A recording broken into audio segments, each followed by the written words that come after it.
Some artists may not show some of their early works. These, I actually have a video that will follow of some of my early. I couldn't get my hands on them, but these are the ones I actually keep on my person. My history of making dolls, and I started out making them in Super Sculpey. And prepare yourself. Here we go. This is a little sample of some of my early work. Okay, are you gasping yet? Yes, I am showing you this, right? I'm not afraid to show you. I don't know why it took me this long to show everybody. This is what I did in the very beginning.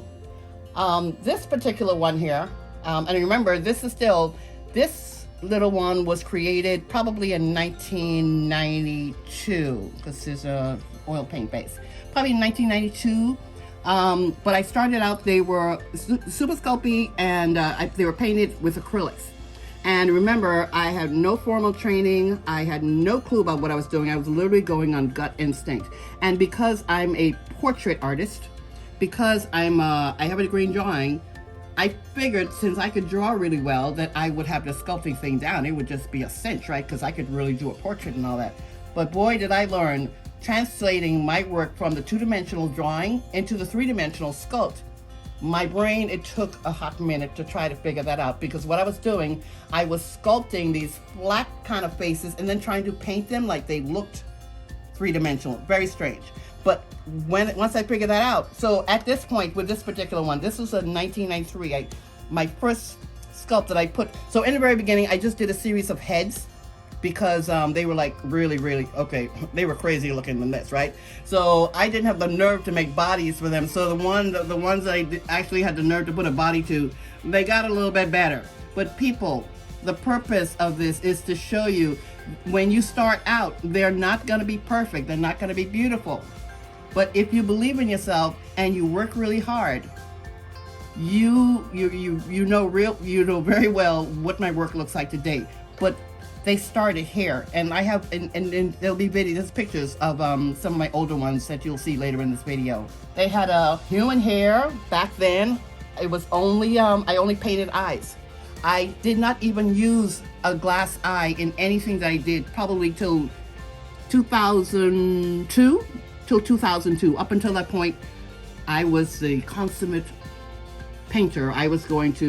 I didn't need to put eyes in. I was going to paint my own eyes. And I think I did a pretty good job. But one thing I was really always dead on was with the mouths. I always loved to sculpt these expressive children. And doing the teeth and all that, yeah. There's teeth and there's a tongue. They're, man. Okay, they're kind of rough, guys. I know you're probably reeling in shock. But this is art, guys. This is art.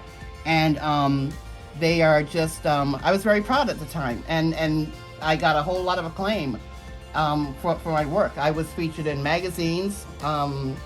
Everybody just loved them. This particular one, this is how I did they're really clunky. But you can see, big old chest plates. I would string them onto the cloth body. Look at those ears. Yeah, that's a whole lot of hearing right there. Yeah, but again, guys, look at the teeth. Yeah? I was not playing with those teeth. The face might have looked crazy, but the teeth were on it, right? Okay? And there I was painting the eyes. But yeah, these are the oil paints. The very first ones were painted in acrylic, and you'll see those in the video. But yeah. That's what I was doing. And yeah, so these were, not these in particular, but my work at this time was being featured in magazines. As a matter of fact, my first show was at IDEX in California in 1991, and I was actually discouraged by a group of women not to even participate in the show, because as a black artist, they told me because I was black, I was not going to be allowed in. And I certainly don't understand that concept of not being allowed anywhere because of the color of my skin. So I ignored them, obviously. And I did my first show. And amazingly, out of there were 100, I'll never forget, there was 150 vendors at that very first show in IDEX in San Jose, California in 1991. And I was I think I was the only black artist there. Did that intimidate me in any way? Absolutely not. I was very excited. I had something that I knew that the world would love to see. And yeah, my reception there, right out of the gate, the magazines were excited. I got immediately was featured in Doll Reader magazine, Contemporary Dolls magazine. I got a Junkanoo poster. Some of you may be familiar with the Junkanoo poster, but that was literally from my first show. So that was pretty impressive for a little girl from the Bahamas, first time out. And you know, was I nervous at all? No, I was not. I had a lot of confidence that what I had, even though they weren't the most beautiful, people could always see the heart and soul in my work. And that's all I could offer, just heart and soul. The perfection part of it, that would come later with my development and my really hard work. And yeah, this is here's another one. This one is probably, this one's the acrylic. This is an old one too, acrylic. But look, she's all broken up. But yeah, she's there's that mouth again. Painted eyes. Yeah. Yep. Just practice, practice, practice all the time. I think today, because I never did take a class on how to sculpt, I think that's one of the things that make my work today so unique to all others. I haven't been, you know, influenced by another sculptor's style of doing anything. I literally made it up. I didn't know how to put together a doll. I just kind of figured it out, and it just came naturally. But I wanted to do this so badly. I graduated from college in 1984, and most of my friends, my friends that in my graduating class, they were all super successful in their careers, and I was really frustrated because I couldn't find anything. When you have a degree in drawing, you kind of can't do anything with it. So when I went to Germany and had that moment and discovered what I was going to be doing for the rest of my life, that was a moment. You know, people would always say also with my work that my dolls always had a lot of heart and soul. That's what they always say, a lot of heart and soul. And I put everything into them today, you know, 31 years later. Everyone is just as important as they were in my very first ones. And though I figured it all out, and I'm still figuring out, I'm still trying to better myself. I'm just always searching for ways to, you know, make them more realistic. But yeah, back in the day, guys, we were only doing these polymer clay one-of-a-kinds. There was no such thing as silicone. So this was it.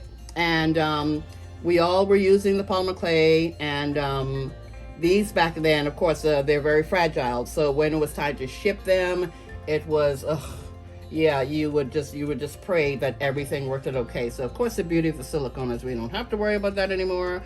But yeah, this is the raw beginnings of Lorna Miller Sands. Back then too, I had a seamstress. Her name was Grace Yee. She used to make the outfits for all my dolls. And even though they looked a little rough, but let me tell you, the outfits were kicking. They were just off the chain. Grace was absolutely phenomenal.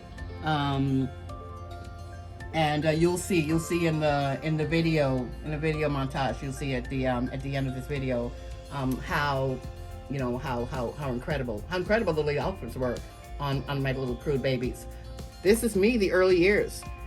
And I'm just glad for you guys to see this stuff, and it just really is going to give you, it's supposed to inspire, right? I mean, some of you are probably recoiling, but that's okay, because look at what I'm doing now, right? So there you go. I hope you enjoyed my walk down memory lane. Coming up next is a video of some of my early dolls, and one of them in particular is like literally one of the very first dolls that I assembled. I had the nerve to assemble because the others were like really scary. But yeah, so we'll go right on to showing you just a little history of some of my work.